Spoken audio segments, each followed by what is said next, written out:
What's good, YouTube? It's your boy Pre. Tune into another episode of Full Corner Invest, where we implying investing pressure. Y'all already know. I just want to say I am happy to be back, record another episode, y'all. Sorry for the delays, but I'm back to it. I'm gonna be putting out videos, very way more frequent, right? So I appreciate y'all for tapping in, man.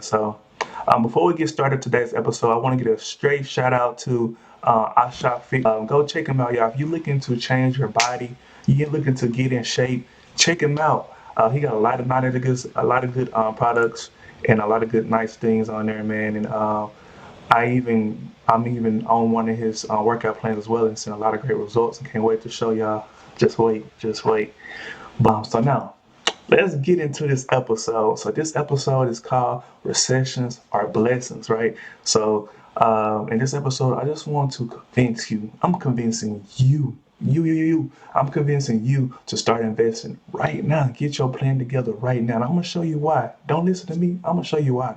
So I was just thinking about it, and I was like, if we put Steph Curry in a dark gym, matter of fact, if we put Steph Curry in a dark cave, is he still the best shooter of all time?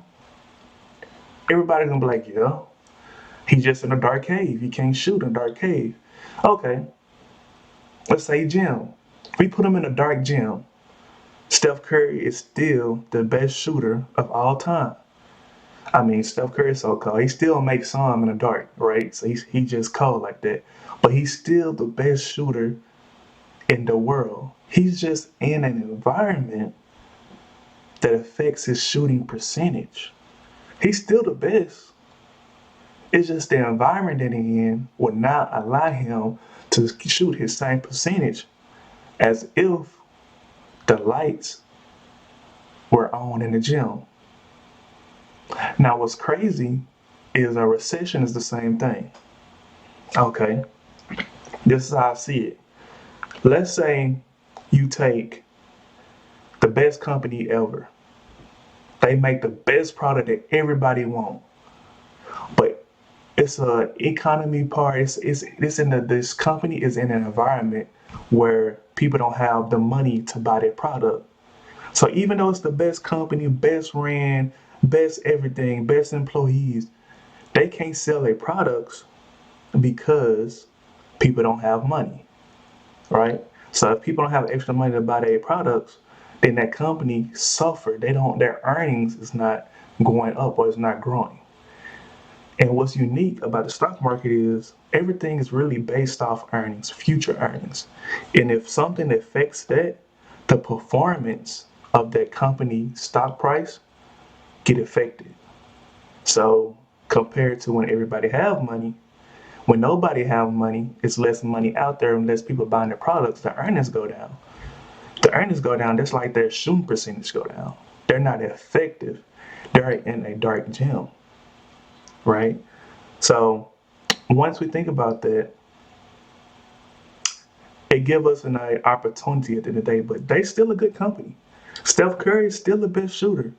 He's just in an environment where it affects his shooting percentage right now. But lucky for us, we have time. We know that Steph Curry will not stay in a dark gym forever. Eventually, he's gonna go to a gym with some light. So we know a great company, won't stay in this environment forever. And I'm gonna show you how we know that, right? Don't take my word for it. I'm gonna show you how. Let's go to the charts, man. Let's go to the charts. All right. So first off, this is if you invested $1 into the stock market since 1870, it around 2020 would have been like 19K, right at the peak. Now I want to show you guys these red spots. Those are times when the market go down, and every time the market goes down, it goes up, right? So over the long period of time, it's been going up. That's what history shows us, right? So if you was to think these red times didn't last forever, right? These environments did not stay around forever. We all know we go through seasons. Everything have seasons, whether if it's basketball, off season, whether if it's a flower, whether if it's, fall. Everything has seasons. And it's the same thing with the stock market. All this stuff applies to everything, right? So these red marks were scary for whoever was holding in these times, right? But it doesn't last forever. Now let's take another step. Let's say this is a line of an asset. This is a line of that company. And you wanting to invest in this company, right? So we're gonna act like this just goes and it just continues, kind of like Pac-Man, it starts back over, right? It's just a cycle. If you had to guess when should be the best time you start to invest, what would you say? Here, right? Or here's, which is the same thing, but here, you want to buy low and sell high. All right. You want to get them Jordans at $100, sell them at $250. You want to get whatever it is you want, an asset, and sell high, right? You don't want to buy here and then have to sell low, right? Okay, now let's take this a step closer. Let's tie this in with the economy, right? So this is the economy cycle. Now, if you think about it, what's a cycle? Something that happened over and over again. So that means this is not nothing new. No, what we're going through is nothing new. History has done it multiple times. Like, that's why you can be so confident. You can go back and look at the history. It has done this multiple times, right? So the same cycle happened. Matter of fact, you know what? You've been in this cycle. We in this cycle right now. Let me show you. Let's get deeper into it.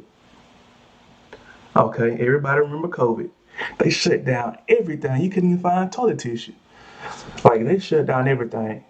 But when they shut it down, they stopped people from buying, right? Companies were making earnings. So guess what the stock market did? Guess what their performance did? It went down. So it went down, it crashed, right? This was the last mini recession. So we're gonna talk about it. It was the last recession. Okay. So, we didn't know what's gonna happen, uncertainty everywhere, fear, COVID, it was crazy. Then what did they decide to do? A tool that they have, they start printing money. They said, since everything closed, to stop this from going down, let's print money. And gave out stimulus to everybody. Now, think about it. They gave us stimulus, but what would they really do that for? They gave us stimulus and they made sure the rates was like to take out loans and stuff was like zero, like close to zero. Like, you can get a loan real cheap. We can get a housing loan real cheap. So they printed this money. So when you get more money, what you gonna do? Spend it. You're more likely to spend because you got a lot of it, right? That's just, if you got plenty, maybe you can go get, that new iPhone. So when you buy that iPhone, even though you don't need it, but since you got extra money, hey, why not? You buy the iPhone, that helps Apple profit. That helps their performance. So when they started printing the money, guess what started going up? Their stock price. So their stock price going up because all this money is in the system. Everybody buying, everybody happy. We got money, we online shopping, whatever. We can't go nowhere. We online shopping, we got money. And then they lower the interest rates. So if they lower the interest rates, that means you can go buy a house for cheaper. You can go buy a car for cheaper. Putting more money in systems, they're making consumers, putting an incentive, putting a carrot. Hey, come buy this. It's cheap. And human psychology, we're gonna go buy it. Right? So that makes the economy grow. So during that time, these companies, they hit bottom. They start, like a V shape. They start performing. They turn on the lights for Steph Curry. He's shooting. They shooting. Wow, wow, wow. Apple, whatever. You could have bought anything during this time, and when it went up. So they printed out money, and this is continued to grow, and it's allowing the economy to grow. But then we get to a point, too much of anything, nothing is free. right? So it's always a cost, right? It's a cost and effect, right? Next time we got is inflation. So everybody got money, they getting these goods, and the companies can't keep stuff on the shelf. So what the companies do? They say we need to hire more people. So they hire more people, right? Now more people, you got money, hire more people. And now it's like, okay, they can't keep it on the shelf. So now the supply is not as strong as demand. So as more people want the stuff that they can put on the shelf, like the PS5s. So guess what people started doing? They was able to sell PS5s for higher because the supply was higher, right? So that mean the average market value of a PS5 during that time was more expensive because you couldn't find none anywhere. And once and also during that time, if employers need more employees, now Target need more people to stock the shelves. So do Walmart. So what Target do? Let's up the wages. We making a lot of money. Let's up the wages. Cost inflation as well. That's why everybody can have. That's why everybody can have great salaries. The cost inflation. Everything be so expensive. It's just like it wouldn't make sense. It wouldn't be. What's the point of making a lot of money if everything costs a lot? So that's the reason why everybody don't make money. Okay. So what the Federal Reserve do, what they do to stop the inflation, to stop people, because it can be dangerous, right? If inflation continue, then it just be like, what's the point of living everything? A honey bun is gonna be $10. So right, so you don't want that to happen. So what do the government do? They do the opposite of what they did at first. Instead of print money, they take money out the system. They say, oh, you remember that house you can get for like dirt cheap? No, we jacking the prices up. Now they're allowing the banks to charge more on interest. So it's not as cheap to buy a house as it was just the beginning of the year. It's not as cheap to buy a car as it was just the beginning of the year. So when consumers see that it's more expensive, what they do? I ain't gonna buy that. I'll wait. Nah, it ain't that important. So when they take money out of the system, people like Target and Walmart or in different stores, they stop seeing people buy as much because their money is going away. People saving right now, the savings rate is 2 point something percent. That means for every $100 that somebody get, they saving $2. $2 in their savings account. In January 2021, it was 21%, like 20 some percent. So things are changing now. People having less money. They're not spending, so that affects um, the company's earnings. And again, remember when we talk about earnings? Earnings, that's what drives, pretty much what drives the stock price, future earnings. And if future earnings go down, that means prices go down. Even though it's a great company, it's just in this cycle, right? But we know these are the cycles. We got recovery, expansion, slowdown, and recession. Right now, we in a slowdown. What's next? Don't take my word for it. This is the cycle. I didn't make this up.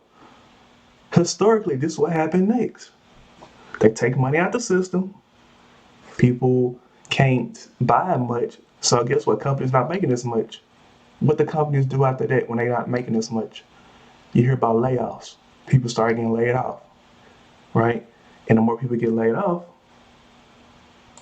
the next step is a recession. That's the cycle. And then we do all this all back over. After recession is recovery. Don't take my word for it. That's what's happening. So what do you think the next step is? Are we slowing down now? What do you think the next cycle is? Or have it already started? Who knows? But I know this cycle is next, is a recession. And I know it's a cycle, it's a phase. I know it won't stay like this. So this is why it's the opportunity. Again, going back to the question I asked, do you want to buy here or do you want to buy here? Do you want to buy here at the low or you want to buy here? Right now we going down. We taking money out of the system. We're eventually going to be here. Do you have your plan in place to take advantage of this here? Don't take my word for it. I give you the stats. I'm a stat person. So I don't want you to think that any of this stuff you can research and do your own research. I'm not a financial advisor, nothing like that. Do your own research. It's there. It happens. There's nothing to be afraid of if you know the cycle. This is supposed to happen. This is what's supposed to happen. So let's go to the next one. Now don't take my word for it, man. Let's look at the stats. Look at the shooting percentage. So, like, I'm a big chart person, man. I'm a big chart person. But check this out. So if you look on this chart, this is basically showing the drawdowns in the market over time. And you can see this is when it was up, this is when it was down. Look at how many, like the period of times that it was down compared to it was up. That's one thing. That's in my head. Okay, registered. All right. Then I look at when we go down, I can withstand this for this. I can go through this in 1987 for this gain. So basically what it's saying, the market went down 34%. In the next 12 years and 3 months, it went up 582%. That's a transition of wealth I'm talking about, right? This is allowing you to come get. I call it when a stock or something come down and allow it to my price point. I call it come pick me up. It came down here, pick you up at 34% off. It's like a Black Friday sale, 30% off, and then you ride it. You get this money tree, and it returns you in 12 years 582%. That's amazing. This is an amazing tool. Don't take my word for it. Let's talk about the last two times the big recessions came. So these highlighted areas are the recessions, okay? So let's look at the last two recessions that came, the last big ones. Okay, in 2000, the market was down 2 years and 6 months. And the peak, the trough was 49%. And then from that 49%, the next 5 years it was up 101%. 5 years uptrend. So you go through this for this. Now this, accumulating this is not easy, right? You hear so much noise, it's gonna crash, all that stuff. It's not easy, but look at the opportunity that you have. Okay, let's look at '08. That's the last biggest recession. Okay, it went down 57. It took 2 years to go down 50. Oh, a year and 4 months. Excuse me, a year and 4 months to go 57%. It went down 57%. But the next 10, pretty much 11 years, it went up 401%. We are investing these times right now for this right here. Historically, I'm not saying this gonna happen. This not historic. I'm just going off the facts. I'm just going off the facts. Now think about the transition of wealth, right? These are still great companies. You do your own research, find out what a great company is. They're just in a bad environment right now. But like we already talked about, the environment won't last forever. It's a change. Right now, this whole year, it's been already 12 months. It don't got the current one in here, but it's already been 12 months, a year, right? So we already a year in on the downturn. Thinking about the opportunity that you have, like this is crazy. Like this is no work. This is just buy, and like I said, this is no work. These are the stats. You don't have to work for this. Like your money is working for you in this case scenario. All right, you still don't believe me? I got some more for you. I got some more. Now here goes some big, strong events that happened, like the Great Depression, the Cold War, Black Monday. Look at the long-term gains. It's that historically, markets have posted strong long-term gains following declines. Okay, so we got 27% right here in this recession. The next year, long term, 58%. Then 5 year expectation was 225%, and then 308 for 10 years. Right? Same thing here. It went down 34%, and these are the returns. It went up to 335% in 10 years, y'all. That is a transition of wealth. Just because you weren't scared to get in down here for this little bit of time, right? The .com bubble, just what we talked about, even here, even though it went down 50%, even though it's not as high as here, that's still a gain. That's still amazing gains. Think about the last thing that gave you 100% return that you didn't have to work for. Hmm? Hmm? Come on now. Come on, man. Come on. It's a cycle. It's not hard. Come on, we got this. Global recession. Right here in 2008, the last one, went down 57%.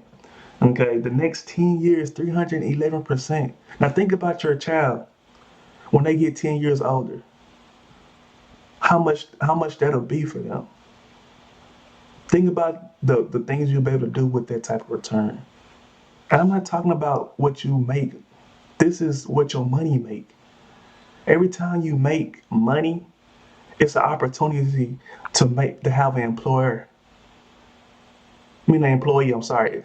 No matter how much money you make, whenever you make money, it's an opportunity to have an employer. No matter how much money you make, it's all about whenever you get your money, it's the opportunity to make your money an employee. Don't do the work, have it work for you. I ain't trying to do X, Y, Z, man. I ain't working hard like my money working hard for me. You know who really in the gym? My money. That's who working. When I'm asleep, who's still working? My money. That's who working. Come on, man. Don't play with me. Come on, man. Look at the stats. Don't just believe. Look at the stats. I'm giving you the stats with us. Like, what's up? All right. So me as person, okay. Max drawdown. Um, Look at these returns, man. This is amazing returns. So then first, let's think about what's the worst thing that can happen. So the worst drop ever was 1932, 89%. So I'm thinking, okay, it never went to zero. Check. A lot of people are like, oh, I'm scared. It has never went to zero.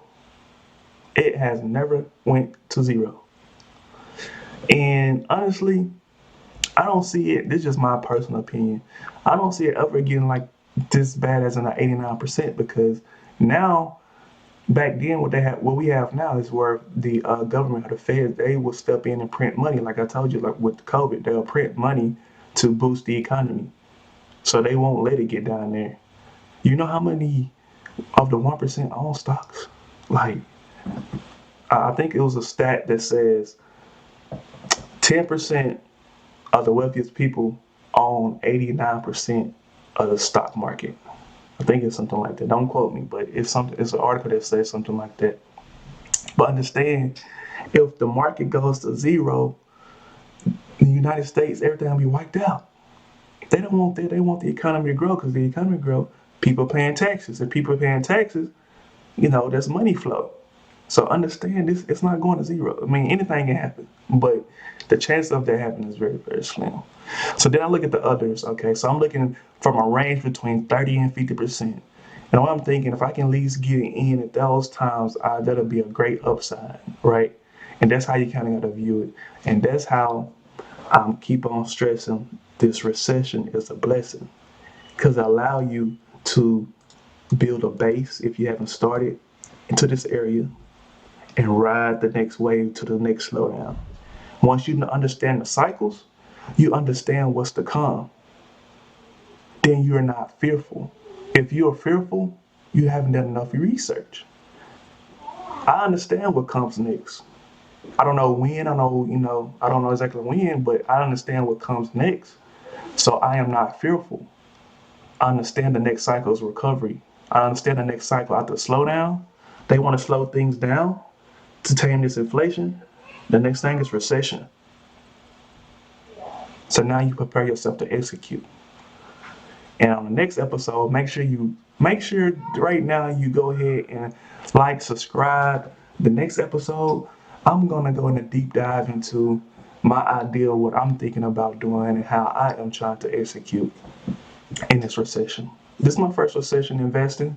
I missed COVID, but this is my first recession investing. And like I said, and I'm just trying to let people know how big this opportunity is and don't miss it.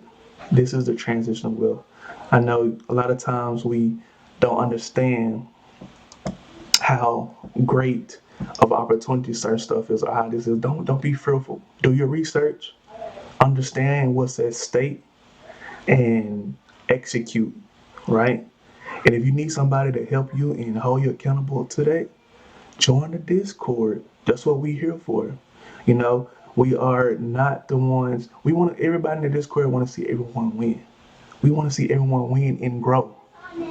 Grow. That's what you want to do. Grow. And that's what it's all about. Whether it's spiritually, mentally, health, whatever it is, we want to see you grow. I want to see you grow. And this is the opportunity to do so. And it's not just for you, it's for your kids and for your kids' kids. And I always say that it's bigger than me. It's bigger than us, right? People always like, it's got to be another way. This is the other way. This is the way. So, like I said, just to wrap everything up, you put Steph Curry in the gym, dark gym, he's still the best shooter. You know that a gym would eventually soon have light. You put Apple, now I ain't saying go by Apple, I'm saying as an example. So you put Apple in an environment where the consumers do not have money, their performance will be affected. Even though 10 years from now, Apple still would be great, right? But it put their performance in a, right now, they're in a slump because of the environment. So that's when we come in. When everybody here scared, we come in. We'll take it. Come here. Because we're not buying it for this year. We buying it for the next cycle. We buying stuff for the next cycle, right? Again, do your own research. Do your own. I'm not a financial advisor or anything like that. That was just an example. Okay. So when these companies get in these dark places, execute, and then watch the wealth grow, and continue to stay consistent, man. Uh, that's pretty much it. Again, please like and subscribe.